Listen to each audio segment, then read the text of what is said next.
السلام علیکم، میں ڈاکٹر رؤف رانا اپنے ڈیجیٹل چینل پر آپ کو خوش آمدید کہتا ہوں۔ آج بات کروں گا ایک کیپسول تھائیولیکس کیپسول کے متعلق۔ تھائیولیکس کیپسول عام طور پر درد کی کیفیت، سوزش کی کیفیت کو کم کرنے کے لیے، اس کے علاج کے لیے استعمال کیے جاتے ہیں۔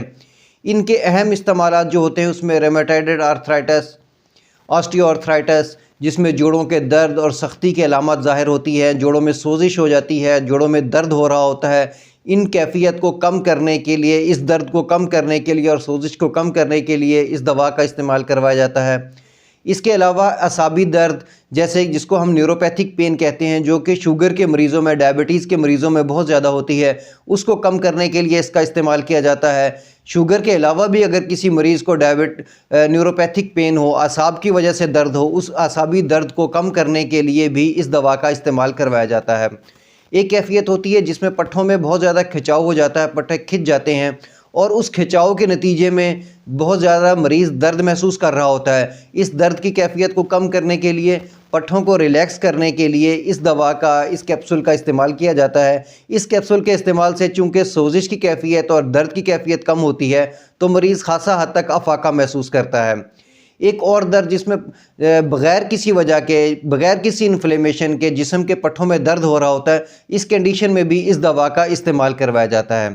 اس کے اندر جو ایکٹیو انگریڈینٹ ہے وہ بالکل اسی طرح کام کرتا ہے جس طرح گابا کام کر رہے ہوتے ہیں۔ یہ اعصابی نظام پر اثر کرتا ہے اور جسم کے جو اعصاب ہیں اس کی ایکٹیویٹی کو بہت حد تک کم کر دیتا ہے، اس کی ایکٹیویٹی کو جو ممکن حد تک جو نارمل ہوتا ہے وہ کر دیتا ہے، چونکہ نیورون کی جو ایکٹیویٹی ہے بہت زیادہ ہائی ہوئی ہوتی ہے جس کی وجہ سے درد محسوس ہو رہا ہوتا ہے، اس کو اعتدال میں لا دیتا ہے۔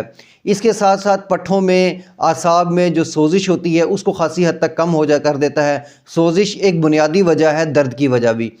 پٹھوں کی سرگرمی جیسے کہ نیورونز اور نیورو ٹرانسمیٹر بہت زیادہ تیز ہو جانا اس کیفیت کو بھی خاصی حد تک کم کر دیتا ہے، جس کی وجہ سے مریض خاصی حد تک سکون محسوس کر رہا ہوتا ہے۔ اب بات کرتے ہیں تھائیولیکس کے مضر اثرات کے بارے میں، اس کے سائیڈ ایفیکٹ کے بارے میں۔ تقریباً تمام ادویات کی طرح اس کے بھی سائیڈ ایفیکٹ ہیں، لیکن یہ ضروری نہیں ہے کہ جو بھی مریض اس کو استعمال کرے گا اس کو یہ سائیڈ ایفیکٹ ظاہر ہوں گے۔ بہت سارے مریضوں میں یہ سائیڈ ایفیکٹ ظاہر نہیں ہوتے۔ اس کے زیادہ تر سائیڈ ایفیکٹس میں متلی ہونا، دل گھبرانا، ڈائریا کی کیفیت ہو جانا، لوز موشن ہو جانا، یعنی کہ نظام کی دیگر تکلیف ہو سکتی ہے، گیسز کا پرابلم ہو سکتا ہے۔ اس کی ایک اور جو مضر اثرات ہے، جو اس کے سائیڈ ایفیکٹ ہیں، وہ اس کے دماغ پر ظاہر ہوتے ہیں، جیسے کہ نیند آنا، سر چکرانا، یہ کچھ لوگوں کو ظاہر ہوتے ہیں۔ اگر کچھ لوگوں کو یہ اثرات ظاہر ہوں تو ان کو چاہیے کہ وہ گاڑی چلانے سے، کوئی مشینری چلانے سے پرہیز کریں، بلکہ اس دوا کا استعمال ڈاکٹر عموماً رات کے ٹائم ہی لکھ کر دے رہے ہوتے ہیں۔ اس کی ایک اور سائیڈ ایفیکٹ ان لوگوں کو ظاہر ہوتا ہے جو اس دوا کے متعلق حساس ہوتے ہیں، ان کو اس دوا سے الرجک ہوتی ہے۔ ایسے مریضوں کو اس دوا کا استعمال سے جسم پر بہت زیادہ ریڈ سپاٹس ہوتے ہیں، خارش ہو سکتی ہے، جلد سرخ ہو سکتی ہے۔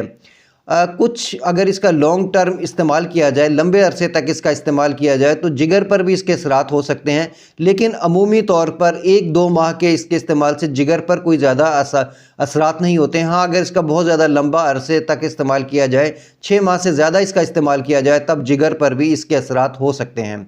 حاملہ اور دودھ پلانے والی خواتین کو اس کا استعمال نہیں کرنا چاہیے کیونکہ یہ اس کے لیے نقصان دہ ہو سکتا ہے۔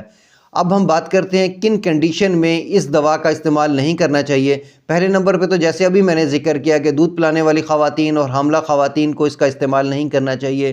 ایسے لوگ جن کو مرگی کا مرض ہو، مرگی کے دورے پڑتے ہوں یا کسی اور قسم کا وہ مریض دوروں کا شکار ہو، اس میں اس دوا کا استعمال نہیں کرنا چاہیے، کیونکہ وہ پہلے بھی ایک دوا لے رہا ہوتا ہے جو نیورونز کو سٹیبل کر رہی ہوتی ہے۔ اگر اس دوا کا بھی استعمال کروایا جائے تو اس صورت میں نیورون کی ایکٹیویٹی خاصی حد تک کم ہو سکتی ہے۔ ایسے لوگ جو شدید قسم کے جگر کے عارضے میں مبتلا ہوں یا گردے کے عارضے میں مبتلا ہوں، ان کو بھی اس دوا کا استعمال نہیں کرنا چاہیے۔ اب چونکہ ہم نے اس کے پہلے سائیڈ ایفیکٹس کا بھی ذکر کیا ہے، اس میں یہ بتایا ہے کہ چونکہ اس کا زیادہ تر اگر اس کا لمبے عرصے تک استعمال کیا جائے تو یہ خطرناک ہو سکتا ہے، تو اس دوا کا استعمال صرف اور صرف ڈاکٹر کی ہدایت کے مطابق ہی کرنا چاہیے۔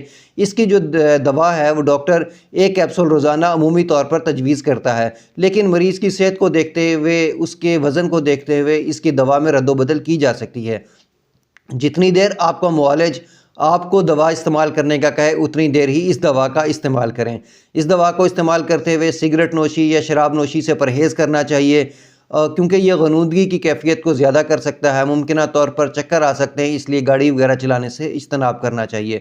مجھے امید ہے کہ میری یہ معلومات آپ کے لیے فائدہ مند ہوگی۔ اللہ آپ کو اور آپ کے تمام اہل خانہ کو صحت والی زندگی عطا کرے۔ اللہ حافظ۔